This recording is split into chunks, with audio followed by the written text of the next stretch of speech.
Pastor Anton ராசநாயம் அவர்களை யாவரும் வரவழைப்போமாக, அன்போடு வரவழைப்போமாக. Praise the Lord pastor. Praise the Lord pastor Anton ராசநாயம்.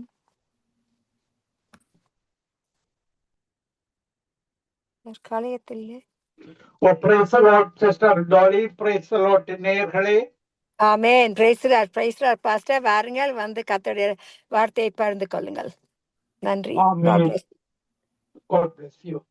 ஆமென். 1 கொரிந்தியர் 13ஆம் அதிகாரம் 13வது வசனம் சொல்லுகிறது, இப்பொழுது விசுவாசம், நம்பிக்கை, அன்பு இம்மூன்றும் நிலைத்திருக்கிறது, இவைகளில் அன்பே பெரியது. அன்பு பெரியது என்பதை பார்க்க போகிறோம். விசுவாசம், நம்பிக்கை எல்லாவற்றையும்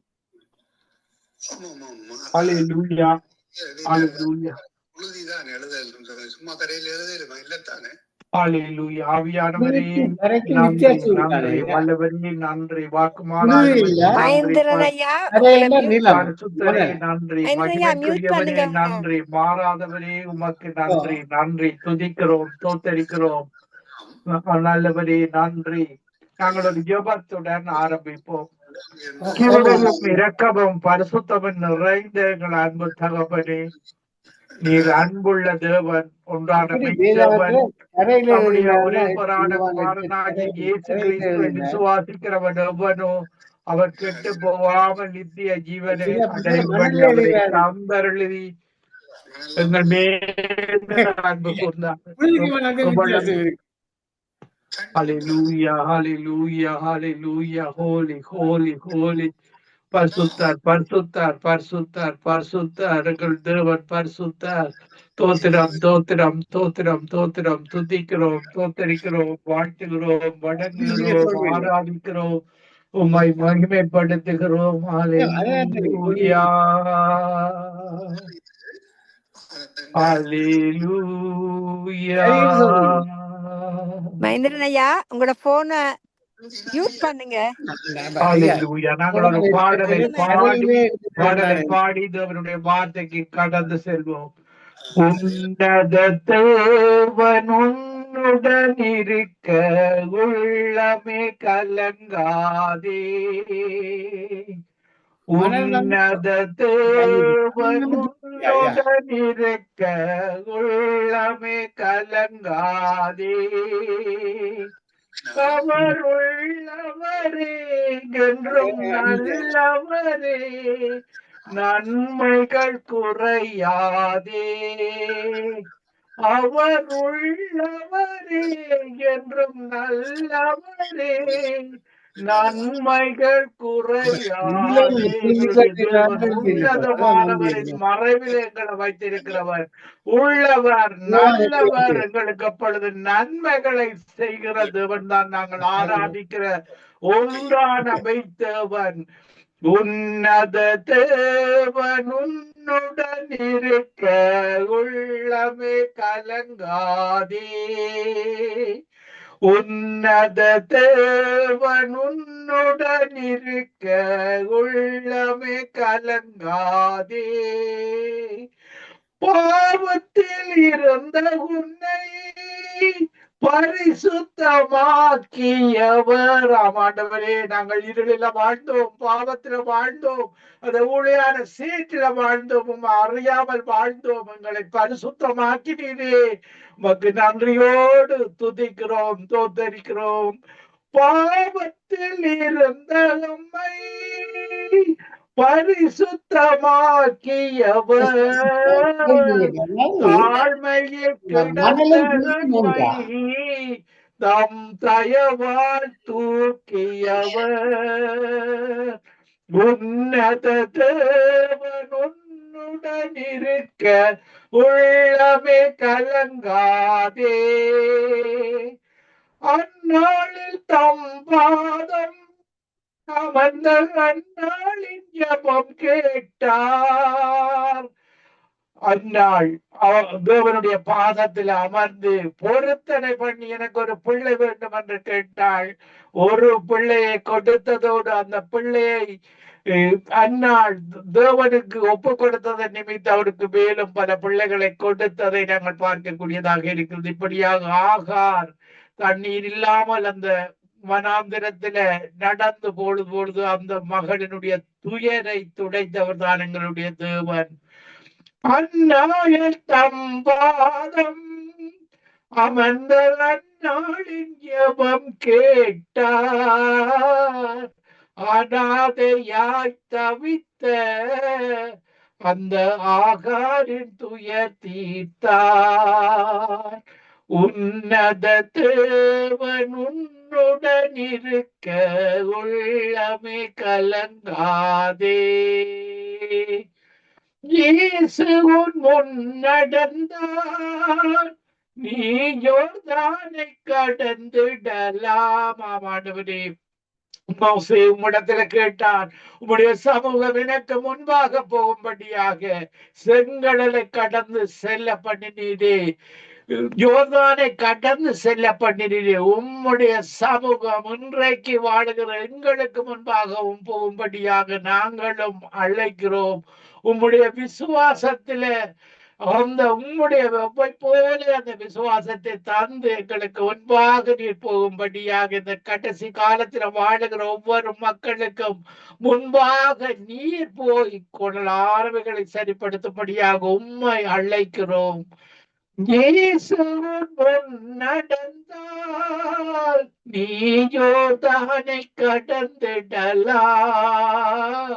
விசுவாசம் உனக்கிருந்தால் அந்த எரிகோவை தகர்த்திடலாம். ஆண்டவரே, அந்த யோசுவாவும் காலேபும் உம்மில வைத்த விசுவாசம் அந்த மனிதர்களிடத்துல இருந்த நிழல் உம்முடைய இரக்கம் அகன்று போய்விட்டது. தேவன் உமக்கு மேல பிரியமாக இருந்தால் அந்த தேசங்களை எல்லாம் அந்த பாலும் தேனும் ஓடுகிற கானான் தேசத்தை எங்களுக்கு கொடுப்பார். அதே போல இந்த காலத்துல வாழ்கிற நாங்களும் உமக்கு பிரியமாக வாழ்ந்து அத்தனை ஆசீர்வாதங்களை சுதந்திரித்துக் கொள்ள செய்வீராக. விசுவாசம் உனக்கிருந்தால் அந்த எரிகோவை தகர்த்திடலாம்.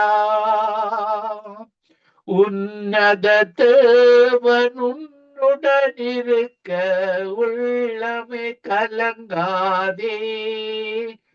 அவர் உள்ளவரே என்றும் நல்லவரே, நன்மைகள் குறையாதே. நன்மைகள் குறையாதவர். பாருங்கள், இயேசுடத்துல வருகிற அத்தனை மக்களும் நன்மைகளை மட்டும்தான் பெற்று சென்றார்கள். எல்லாரும் நன்மைகளை அள்ளி அள்ளி சென்றார்கள். நோய்களை குணமாக்கினார், உணவை கொடுத்தார். எல்லாம் கிரியேட்டிவாக. எங்களுடைய தேவன் கிரியேட்டிவானவர், உருவாக்கி கொடுக்கிறவர். வேலை இல்லையா, பணம் இல்லையா, தொழில் இல்லையா, எல்லாவற்றையும் உருவாக்குறவர் தான் ஒன்றான மெய்த்தேவன். மழைக்கு கட்டளை இடுகிற தேவன். மழை இந்த உலகத்தில் பெய்தால் தான் அந்த தேசங்களுக்கு ஆசீர்வாதங்களை கொடுக்கிற தேவன், நன்மைகளை கொடுக்கிறவர். ஆனால் நல்லோர் மேலும் தீயோர் மேலும் சூரியனை உதிக்க பண்ணி தமது சூரியனை உதிக்கப்படுகிறவர். ஒன்றான மெய்த்தேவனுடைய சூரியன், ஒன்றான மெய்த்தேவனுடைய மழை. அவர்தான் சூரியனை உதிக்கப்படி நல்லோரும் தீயோரும் ஒரு நாள் மனம் திரும்ப வேண்டும் என்பதற்காக அவர் மதங்களை பார்ப்பதில் எல்லா மனிதர்களையும் நேசிக்கிறவராக உள்ளவராக என்று நல்லவராக நன்மைகளை மட்டும் மக்களுக்கு செய்தவராக வாழ்ந்து காட்டினார். இப்படியான தேவன் தான் எங்களுடைய தேவன். அந்த ஒன்றான மெய்த்தேவனை நீங்கள் விட்டுவிடக் கூடாது. அவரில் விசுவாசம் வைக்க வேண்டும், அவரில் அன்பு வைக்க வேண்டும், அவரில் தான் நம்பிக்கை வைக்க வேண்டும். அவரிடத்தில் நம்பிக்கை வைத்தவர்கள் வெற்றி மேல் வெற்றி, அவர் ஜீவமுள்ள ஒரு வாழ்வை தேவன் கொடுத்ததை நாங்கள் பார்க்கக்கூடியதாக இருக்கிறது. இன்றைக்கு பல உலக மக்கள் பாருங்கள், உலகத்தின் அதிபதியில நம்பிக்கை வைக்கிறார்கள். அவன் உலகத்தின் அதிபதி சாத்தானாக இருக்கிறான். சாத்தான் தண்டிக்கப்பட்டவனாக இருக்கிறான். அவனுக்கு ஒதுக்கப்பட்ட இடம் நரகம். எங்களுடைய முதல் பெற்றோராகிய ஆதாம் ஏவாளுடைய விசுவாசத்தை அவன் பொய்யின் மூலமாக அந்த விசுவாசத்தை தவறாக பயன்படுத்தி பிசாசின் மேல நம்பிக்கை வைக்க பண்ணினவன். பெற்றோர் செய்த பாவத்தின் விளைவாக இன்றைக்கு மரணம் இந்த உலகத்துக்கு வந்தது. அந்த மரணத்தை ஜெயித்தவர் தான் ஆண்டவராகிய இயேசு கிறிஸ்து. அவரை நீங்கள் ஆண்டவராகிய இயேசு கிறிஸ்துவை நாங்கள் அவர் மேல நம்பிக்கை வைக்கும் பொழுது அவர் இழந்த ஆதாம் இழந்த அந்த நித்திய வாழ்வை இயேசு கிறிஸ்துவின் இரத்தத்துல நம்பிக்கை வைக்கும் பொழுது அவருடைய ஒவ்வொரு செயல்களையும் அவரை நாங்கள் போக்கஸ் பண்ணி வாழும் பொழுது அவருடைய கட்டளைகள் கற்பனைகளில் வாழும் பொழுது அவருடைய பிரதானமான கட்டளை அன்புதான் கட்டளை. அந்த ஒன்றான மெய்த்தேவனை நீங்கள் முழு இருதயத்தோடும் முழு ஆத்மாவோடும் முழு பலத்தோடும் முழு சிந்தையோடும் அந்த ஒன்றான மெய்த்தேவனை அன்பு கூற வேண்டும். பிறரை அவர்கள் எந்த மத இனமாக இருந்தாலும் பரவாயில்லை, அவர்களை நேசிக்க வேண்டும். ஏனென்றால் அந்த அவர்கள் எல்லாரும் தேவனுடைய சாயலாக படைக்கப்பட்டவர்கள். ஆதியாகமம் 1 27வது வசனம் சொல்லுகிறது, தமது சாயலாகவும் தமது ரூபத்தின்படியும் தேவனுடைய சாயலாகவும் இயேசுடைய ரூபத்தின்படியும் படைக்கப்பட்டவர்கள் தான் எல்லா மனிதர்களும். மனிதன் இந்த படைக்கப்பட்ட மனிதன் மதங்களை உருவாக்கினான், விக்கிரகங்களை உருவாக்கினான். இப்படியாக மக்களுடைய கண்களை குருடாக்கினவனாக அவனுக்குள்ள செயற்படுகிற ஆவி பிசாசின் ஆவியாக, குருட்டாட்டத்தின் ஆவியாக, பொய்யின் ஆவியாக, கொல்லுறது, திருடுற, அழிக்கிற, வைக்கார, வேசித்தன, கொலைவரி ஆவிகள், இப்படியான பாவ ஆவிகள் மனிதனுக்குள்ள செயற்பட்டு மனிதன் பாவத்தை தண்ணீர் போல குடித்து இறுதியாக அந்த பிசாசு அவனை நரகத்துக்கு இழுத்து செல்கிறவனாக இருக்கிறான். அவனுடைய ஆத்துமா அழிக்கப்படுகிறது நரகத்தில. பாருங்க, நீங்கள் மரிப்பதற்கு முன்பாக இயேசுவை இரட்சகராக ஏற்றுக்கொள்ள வேண்டும். இன்றைக்கே நீங்கள் ஏற்றுக்கொள்ள வேண்டும். நாளைக்கு ஒரு நேரம் கிடைக்காத நேரங்கள் தான் இந்த கடைசி காலத்துல நாங்கள் வாழ்ந்து கொண்டிருக்கிறோம். அவரை இயேசுவை இரட்சகராக ஏற்றுக்கொள்ளும் பொழுது அவர் உங்களை பரலோக பாக்கியத்துல சேர்க்கிறதவனாக இருக்கிறார். யோவான் 3 வசனம் சொல்லுகிறது, தேவன் தம்முடைய ஒரே பேரான குமாரனை விசுவாசிக்கிறவன் எவனோ அவன் கெட்டு போகாமல் நித்திய ஜீவனை அடையும்படிக்கு இயேசுவை தந்தருளி உலகத்தில் அன்பு கூர்ந்தார். பாருங்கள், தேவன் இயேசுவாக தன்னுடைய குமாரனை இந்த உலகத்துக்கு அனுப்பி சிலுவையில எங்களுக்காக அந்த வாலிப வயதுல 33 வயதுல மரிக்க வைத்து எங்களை மகளாக ஏற்றி கொண்டிருக்கிறார். நாங்கள் சுதந்திர உள்ளவர்கள். அவருடைய மரண சாசனத்தில எங்களுக்கு பங்கு இருக்கிறது. பாருங்கள், எங்களை பரலோக பாக்கியவங்களுக்கு தந்து விட்டு போயிருக்கிறார். இப்படியாக பரிசுத்த ஆவியானவருடைய அபிஷேகத்தை தந்து இயேசு எப்படி மரித்து உயிர்த்தெழுந்தாரோ எங்களையும் நாங்களும் மரித்து உயிர்த்தெழுந்து இயேசுவோட கூட நித்தியமாக வாழுகிற வாழ்வை அவர் எங்களுக்கு தருகிற தெய்வமாக இருக்கிறார். பாருங்கள், யோவான் 17:3 சொல்லுகிறது, ஒன்றான மெய்த்தேவனையும் அனுப்பினவராகிய இயேசு கிறிஸ்து அறிந்து கொள்வதே நித்திய ஜீவன். இந்த நித்திய வாழ்வை நீங்கள் ஒவ்வொருவரும் இயேசு கிறிஸ்து அறிந்து கொள்ள வேண்டும். மெய்யான தேவனை அறிந்து கொள்ள வேண்டும். ஒன்றான மெய்த்தேவனை அறிந்து கொள்ள வேண்டும். அவருடைய ஆவியின் அபிஷேகத்தை பெற்று இயேசு எங்களுக்குள்ள வாழுகிறவராக இருக்கிறார். நாங்கள் தான் அவரை கொண்டு செல்லுகிற ஆலயங்களாக இருக்கிறோம். ஆலயங்கள் கட்டிடமாக சபை இருக்கிறது. அந்த ஆலயங்கள் எல்லாம் சபையாக கூடி நாங்கள் ஆராதிக்கிறோம். பரலோகத்தில கேரு மீன்களுக்கும் சேரா மீன்களுக்கும் மத்தியில வாசம் செய்கிறவர் தான் எங்களுடைய தேவன். அந்த தூதர்கள் அவரை 24 மணி நேரம் துதித்து கொண்டிருக்கிறார்கள். எங்களுடைய தேவன் பரிசுத்தர் பரிசுத்தர் பரிசுத்தர். இப்படியாக 24 மணி நேரம் அங்கு துதித்து கொண்டிருக்கிறார்கள். இந்த உலகத்தில இருந்து நாங்கள் துதிக்கும் பொழுது அந்த பரிசுத்தர் பரிசுத்தர் பரிசுத்தர் என்று சொல்லும் பொழுது அவர் எங்களை பரிசுத்தமாக்குற கர்த்தராக இருக்கிறார்.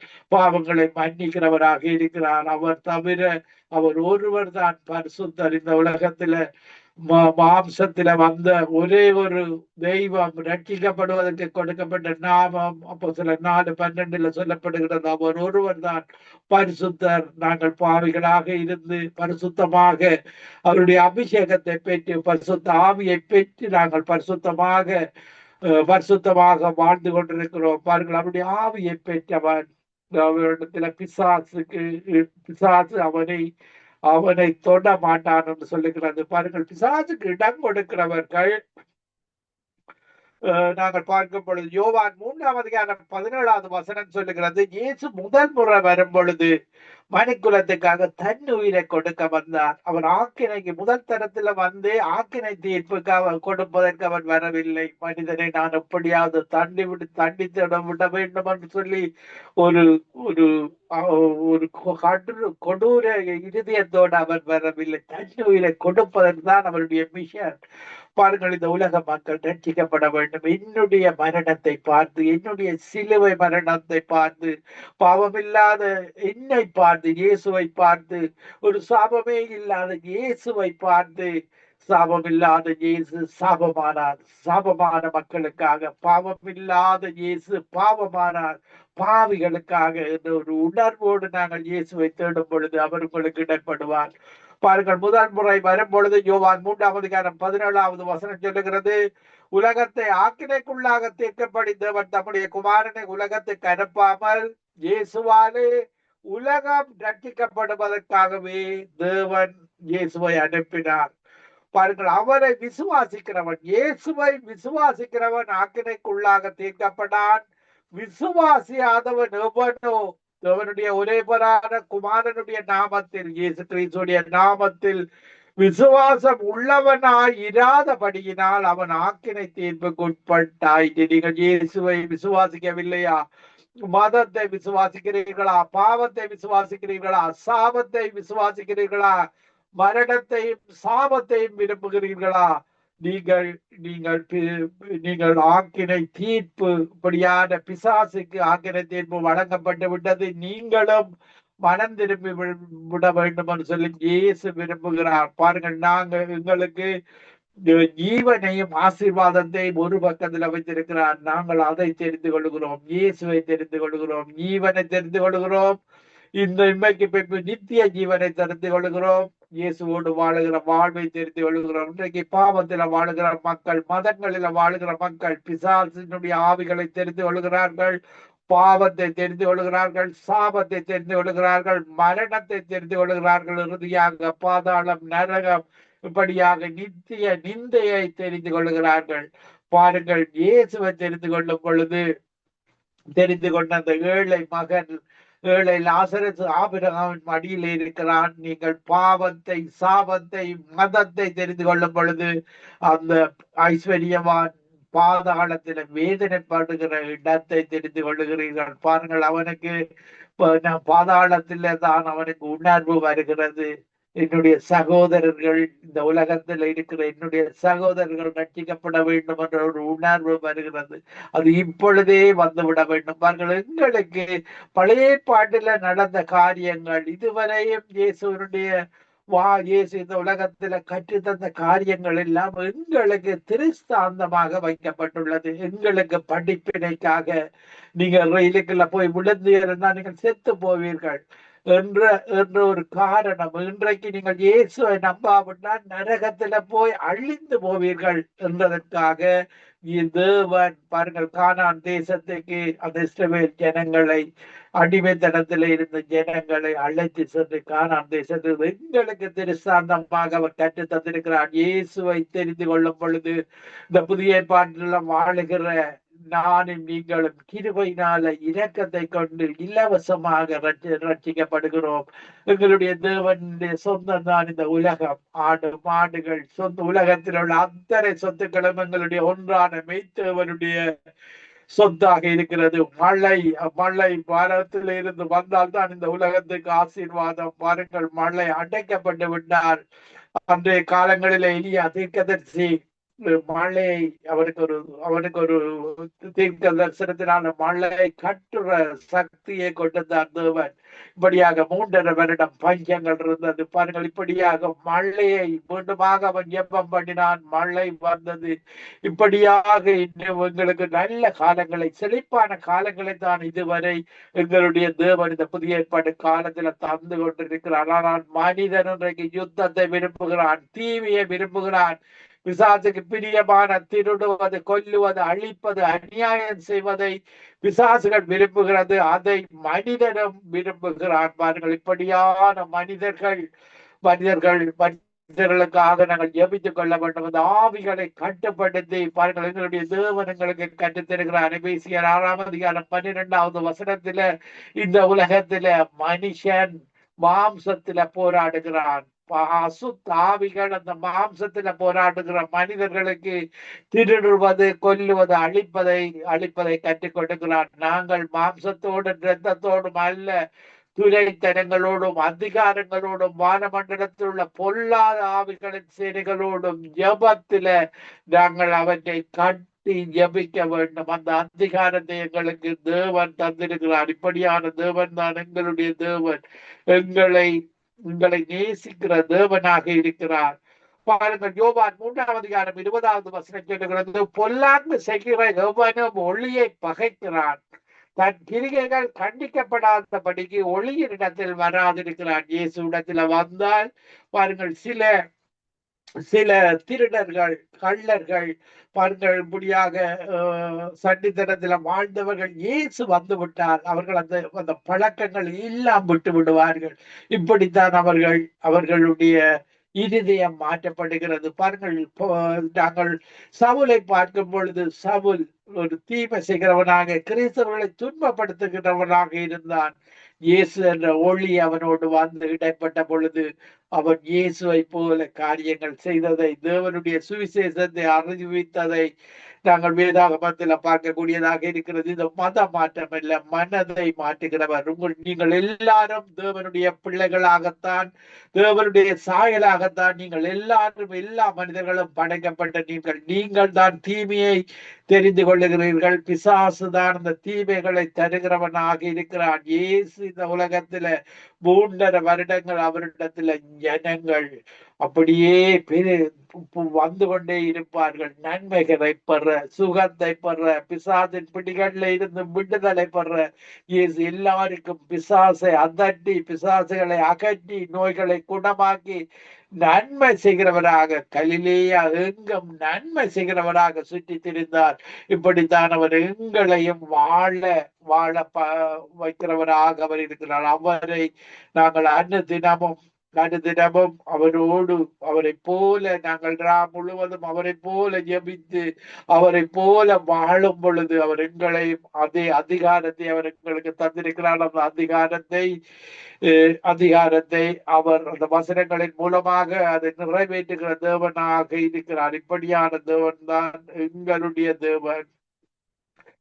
1 யோவான் 3:23 நாம் அவருடைய குமாரனாகிய இயேசு கிறிஸ்துவின் நாமத்தின் மேல் விசுவாசமாயிருந்து அவர் நமக்கு கட்டளையிட்டபடி ஒருவரில் ஒருவர் அன்பாய் இருக்க வேண்டும் என்பது அவருடைய கற்பனையாக இருக்கிறது. அன்புதான் அவருடைய கட்டளை. பாருங்கள், இந்த கட்டளை பாரமான கட்டளைகள் அல்ல, பாரமானது அல்ல. ஒருவரை நேசிப்பது என்பது உண்மையாக நேசிப்பது. பாருங்கள், உண்மையாக நேசிப்பொழுதும் பொழுது நாங்கள் இந்த நியாய பிரமாணத்தை நிறைவேற்றுகிறோம். பாருங்கள், 10 கட்டளை சொல்லுகிறது. ஒன்று, அந்த மெய்யான தேவனை நேசிக்கும் பொழுது நாங்கள் தேவன் அன்பு கூறுகிறோம். மற்ற கட்டளைகள் எல்லாம் பிறருக்கு எதிராக விபச்சாரம் செய்யாது, கொலை செய்யாது, களவு செய்யாது, அன்பு செய்யும் பொழுது அந்த மக்களை இயேசுவை போன்று நாங்கள் இயேசுவை அன்பு கூறுவது, பிறரை நாங்கள் அன்பு செய்யும் பொழுது நாங்கள் அந்த கட்டளைகளை, நியாய பிரமாணத்தை நாங்கள் நிறைவேற்றுகிறவர்களாக இருக்கிறோம். அன்புதான் எங்களுடைய நியாய பிரமாணத்தை நிறைவு முடிவாக இருக்கிறது. அன்பு செய்யும் பொழுது இச்சை ஒரு பெண்ணை இச்சையாக கூட பார்க்க கூடாது. இப்படி பார்க்கும் பொழுது அது பாவம் என்று கட்டளையிடப்படுகிறது. 1 யோவான் 3:9 தேவனால் பிறந்த எவனும் பாவம் செய்யான், ஏனெனில் அவருடைய வித்து அவனுக்குள் தெரிந்திருக்கிறது. அவன் தேவனால் பிறந்தபடியினால் பாவம் செய்ய மாட்டான். அவர்கள் இப்படியாக அவருடைய வித்து பரிசுத்த ஆவியானவராக எங்களுக்கு வாசம் செய்கிறான். அவர் கொடியாக, நாங்கள் கொடியாக, தேவன் செடியாக இருக்கிறார். பரிசுத்த ஆவியானவருடைய அபிஷேகத்தை பெற்று நாங்களும் அவரோடு இணைந்து கொடியில நாங்கள் கனிகளை கொடுக்கிறவர்களாக அன்பை, சமாதானத்தை, சந்தோஷத்தை, இச்சையடக்கத்தை, விசுவாசத்தை, தயவு, நற்குணம், சாந்தம் கொடுத்து அவரை போல வாழுகிற வாழ்வை, வரங்களை பெற்று நாங்கள் அவரை போல வாழுகிற வாழ்வை தேவன் விரும்புகிறார். பாருங்கள், எபிரேயர் 4 2 வசனத்தில, ஏனெனில் சுவிசேஷம் அவர்களுக்கு அறிவிக்கப்பட்டது போல நமக்கும் அறிவிக்கப்பட்டது. கேட்டவர்கள் விசுவாசம் இல்லாமல் கேட்டபடியால் அவர்கள் கேட்ட வசனம் அவர்களுக்கு பிரயோஜனப்படவில்லை. நீங்கள் இந்த வசனங்கள் தேவனுடைய வசனம். ஆதியிலே வார்த்தை இருந்தது, வார்த்தை தேவனிடத்தில் இருந்த, வார்த்தை தேவனாக இருந்தது. தேவனுடைய வசனம் இதுல வல்லமை இருக்கிறது. இந்த வசனம் கிரியை செய்கிறதாக இருக்கிறது. எங்கள் தேசத்தை ஆசீர்வதிக்கிறதாக இருக்கிறது. பாருங்கள், எபிரேயர் 11 வசனத்திலே, விசுவாசம் இல்லாமல் தேவனுக்கு பிரியமாயிருப்பது கூடாத காரியம். ஏனென்றால் இந்த ஒன்றான மெய்த்தேவனிடத்தில் சேருகிறவன், அந்த ஒன்றான மெய்த்தேவன் ஒருவர் உண்டென்றும் அவர் தம்மை தேடுகிறவர்களுக்கு பலன் அளிக்கிறார் என்றும் விசுவாசிக்க வேண்டும். அந்த மெய்த்தேவன் தான் உங்களுக்கு பலன் அளிக்கிறவன். நீங்கள் விக்கிரகங்களுக்கு முன்னால இருந்து நீங்கள் எதையுமே பெற்றுக் கொள்ளக்கூடாது, முடியாது. பாருங்கள், அவர்களால் ஒன்றும் கண்ணிருந்தும் பார்க்க மாட்டாதவர்கள், காதிருந்து கேட்க மாட்டாதவர்கள், சங்கீதம் 94:7 சொல்லுகிறது, கண் எங்களுடைய தேவன், கண்ணுள்ளவர் பார்க்காரோ, காதுள்ளவர் கேளாரோ, இப்படியான தேவன் தான் எங்களுடைய தேவனாக இருக்கிறார். நாங்கள் பழைய ஏற்பாடு காலத்தில் எசேக்கியாவை பார்க்கும் பொழுது, எசேக்கியா ராஜா தேவனுக்கு பிரியமான காரியங்களை செய்து கொண்டு வந்தான். பாருங்கள், இப்படியாக அவன் செய்து கொண்டது நிமித்தம் 2 நாளாகமம் 32 வசனத்துல, மனுஷர் கைவேலையினால் செய்யப்பட்டதும் பூச்சக்கரத்தை ஜனங்களால் தொழுது கொள்ளப்பட்டதுமாய் இருக்கிற தேவர்களை குறித்து பேசுகிற பிரகாரமாக எருசலேமின் தேவனை குறித்து பேசினார்கள். எருசலேமின் தேவன் உயிருள்ள தேவன். பாருங்கள், தேவர்கள் விக்கிரகங்களாக, மனித வணக்கங்களாக பேசுறதை நாங்கள் பார்க்கக்கூடியதாக இருக்கிறது. இப்படியாக எசேக்கியாவும் ஆமோத்தின் குமாரனாகிய ஏசாயா தீர்க்கதரிசியும் பிரார்த்தித்து வானத்தை நோக்கி அபயமிட்டார்கள். கர்த்தரோடு தூதரை அனுப்பினார். இப்படியாக கற்ப பிறப்பான சிலர் அவனை பட்டியத்தினால் வெட்டி போட்டார்கள். இப்படியாக தூதரை அனுப்பி அவரு எங்களை பாதுகாக்கிற தேவன் தான் எங்களுடைய தேவன். இப்படியாக எசேக்கியா ராஜாவுக்கு ஒரு அற்புதத்தை கட்டளையிட்டார். 2 நாளாகமம் 32 24 வசனத்திலேயும் எசேக்கியா வியாதிப்பட்டு மரணத்துக்கு ஏதுவாயிருந்தான். அவன் கர்த்தரை நோக்கி ஜெபம் பண்ணும் பொழுது அவர் அவனுக்கு வாக்குத்தத்தம் பண்ணி அவனுக்கு ஒரு அற்புதத்தை கட்டளையிட்டார். இப்படியாக 15 வருடத்தை கூட்டி கொண்டிருந்தார். தேவனுக்கு பிரியமாக இருக்கும் பொழுது பிறக்க ஒரு காலம் உண்டு, இறக்க ஒரு காலம் உண்டானால் தேவனுக்கு பிரியமாக வாழும் பொழுது தேவன் அவர்களுடைய ஆயுசை கூட்டி கொடுக்கிறவராக இருக்கிறார். நான் உங்களுக்காக ஜெபம் பண்ணுகிறேன். ஆண்டவரே, அன்பு, விசுவாச, நம்பிக்கை, இந்த மூன்றுல அன்பே பெரிய ஆண்டவரே. இந்த அன்புல நாங்கள் உண்மையில அதிகமாக அதிகமாக நேசிக்கும் பொழுது நாங்கள் பிறரை நாங்கள் நேசிக்க முடியும். உண்மையுடைய நேசத்தை நாங்கள் அதிகரிக்கும்படியாக ஒவ்வொருவருக்கும் ஒன்றான மெய்த்தவனை இன்னும் அதிகமாக நேசித்து பிறரை நேசிக்கிற தன்மையை கொடுக்கும்படியாக நான் ஒவ்வொருவருக்காக ஜெபிக்கிறேன். கிருபையும் இரக்கமும் பரிசுத்தமும் உள்ள ஒன்றான மெய்த்தவனே, நிகழ்ச்சியை கண்டுகொண்டிருக்கிற ஒவ்வொரு மக்களுக்காக ஜெபிக்கிறேன். அன்பு, விசுவாச, நம்பிக்கை மூன்றுல அன்பே பெரியதாண்டவரே. அந்த அன்பை நாங்கள் இன்னும் அதிகமாக உண்மை நேசித்து நாங்கள் உண்மை நேசிக்க அதிக அளவு நேசிக்க பூரண அன்பு எங்கள் உம்மிடத்துல வைக்கும் பொழுது நாங்கள் பிறரை எங்களால் நேசிக்க முடியும். பிறரை உண்மையில நாங்கள் விசுவாசத்தை அதிகரிக்க நாங்களுடைய வார்த்தையில விசுவாசம் வைக்க அந்த வார்த்தை எங்களுக்கு அற்புதத்தை செய்கிறதாக இருக்கிறது. நாங்கள் நம்பிக்கை அந்த ஒன்றான மெய்த்தேவன்ல நம்பிக்கை வைக்க உம்முடைய ஆலய பிரகாரமான காரியங்களில நாங்கள் நம்பிக்கை வைக்க ஆண்டவரே அன்பு விசுவாச நம்பிக்கையின் அளவுகளை அதிகரித்து அந்த அன்பை நாங்கள் இன்னும் அதிகமாக அடைந்து மற்றவர்களை அன்பு கூற எங்களுக்கு உதவி செய்வீராக.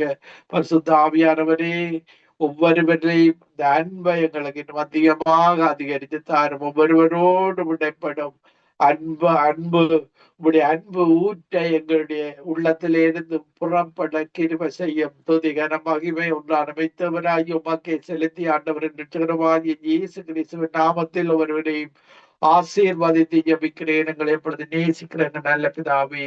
ஆமீன், ஆமீன், ஆமீன்.